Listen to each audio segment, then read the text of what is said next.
كشفت مصادر مطلعة من النيابة العمومية أنه تم الاحتفاظ بإطارات طبية وشبه طبية وأعوان بمستشفى عبد الرحمن مامي بأريانا على خلفية تعفن جثة أحد المواطنين الإيفواريين.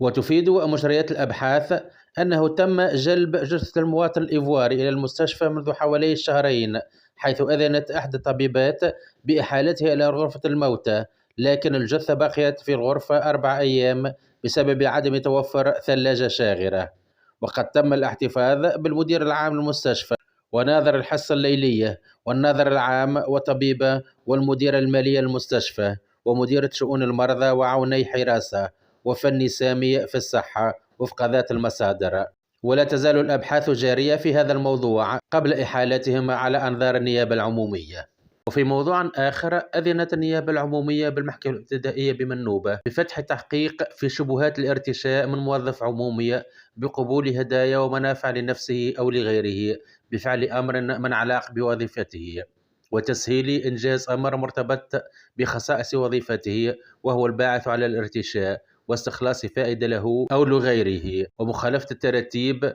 المنطبقة على العمليات لتحقيق فائدة والإضرار بالإدارة ومسك واستعمال مدلس وافتعال وثائق إدارية نص فيها على أمور غير حقيقية وتدليس شهائد أصلها صحيح والمشاركة في ذلك وفق تصريح الناطق الرسمية للمحكمة الابتدائية بمنوبة سندس النويوي لإحدى وكالات الأنباء. وقد أحيل بناء على هذا التحقيق 10 أطراف على أنظار مكتب التحقيق الخامس بالمحكمة الابتدائية بتونس،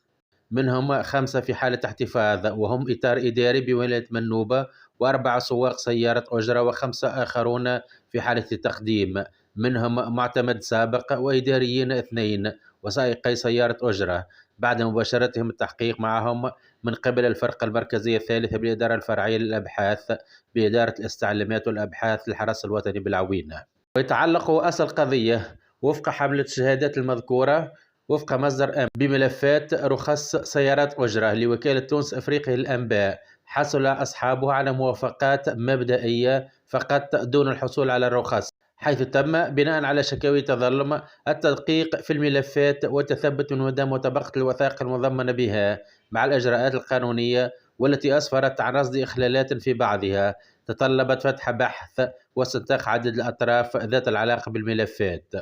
وقد أدت هذه التدقيقات إلى رصد عديد من الإخلالات في متابعة هذه الملفات، مما أدى إلى فتح بحث تحقيقي في الغرض.